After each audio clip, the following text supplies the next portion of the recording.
Hey folks, so looking at doing the fuel level sensor for my 1987 Mercedes 300D. So let me show you what I got here.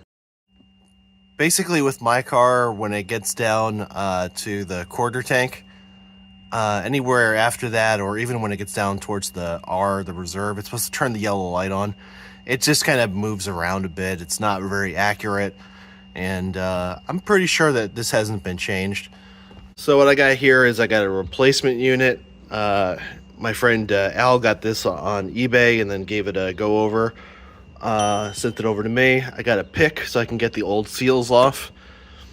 And this is for the actual cover that goes over it. And so this is 1 13/16. I wish I knew what that was in metric, but this will take it right off. That's the right size. And then I have the two seals. So let me just kind of put these here. You'll see why there's two in just a minute.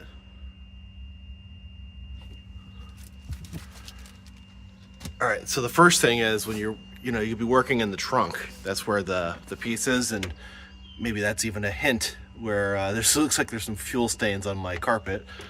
But anyways, the light's on. I saw this, you could just pull this out on your trunk. Pull it out. There you go. Lights off. And then basically you have, there should be a couple clips holding this in place. Looks like I only really had one. Okay. Let's go ahead and pull this off then.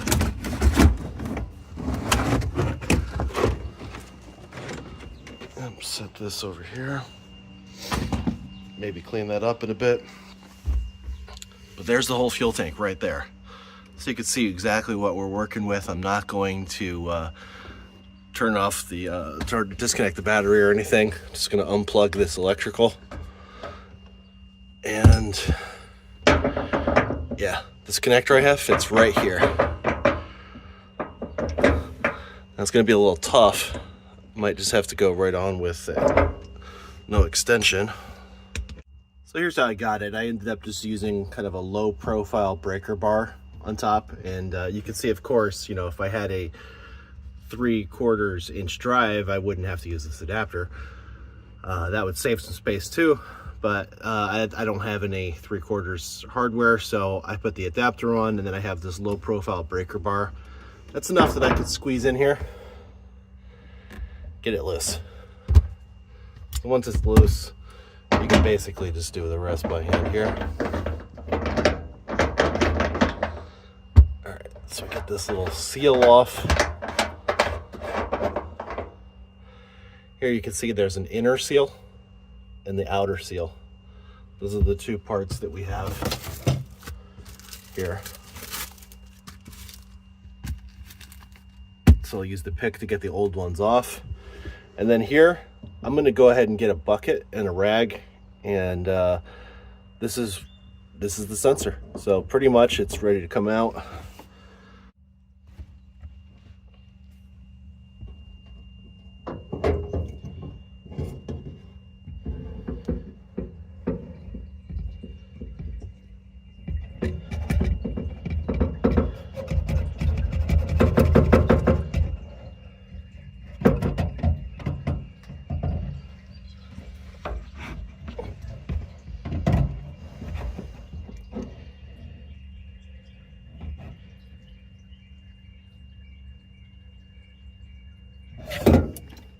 There we go. And then let's get the new one. And yeah, since it's probably not obvious, I am inside the trunk. Take a look at this unit real quick. Okay, it's got some cracks on here. So this new one is definitely in better shape. I'm just going to go ahead and drop it in.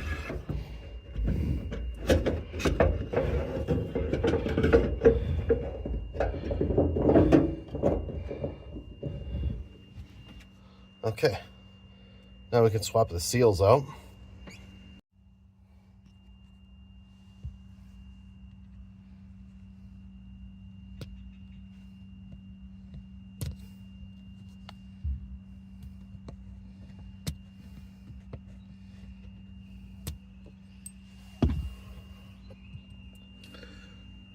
Okay, so for how old this car is, this is not terrible. A little bit crunchy, but overall not bad. So I'll get those new ones on, and then we'll just get this closed up. Got those new seals on. They're held in pretty good.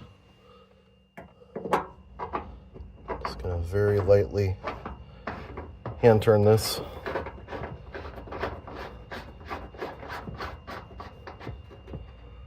Okay. I'm just gonna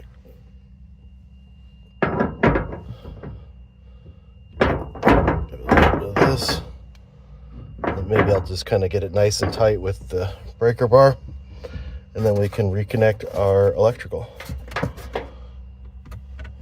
And I just got it tight enough where it starts to give some resistance when you turn it. I'm not getting it crazy tight, okay? Basically, I'm just gonna go ahead, plug the electrical back in here. And at this point, we can clean up the rest of this. I'll do that off camera, but we can go ahead and just make sure we got fuel reading.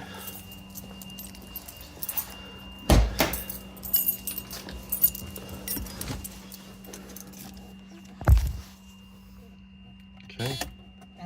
Yep, look at that. Okay. Perfect. So that was a pretty quick and easy job. It only took 10 minutes. And so you could definitely do this yourself.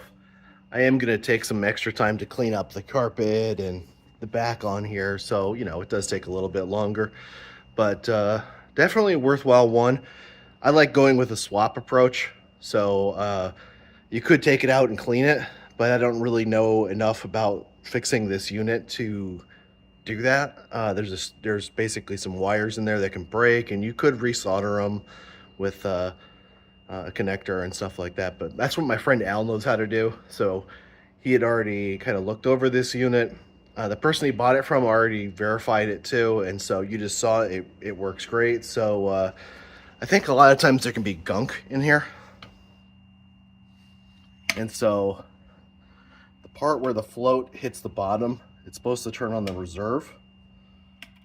And definitely mine doesn't seem to be, my old one doesn't seem to have been working right. So you can see definitely why it's good to have that bucket. I got some diesel in here. So I'll get this over to my buddy so he can repair it and sell it. Basically there's just like a little resistor that goes on there too.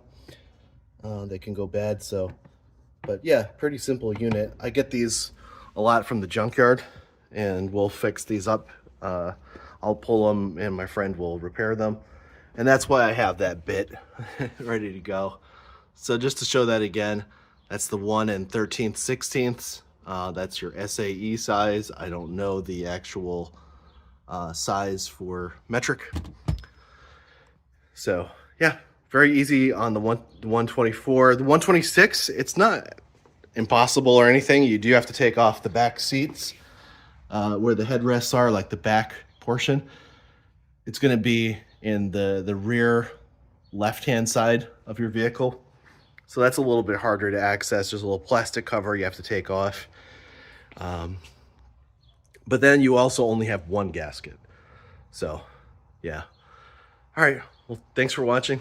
See you next time.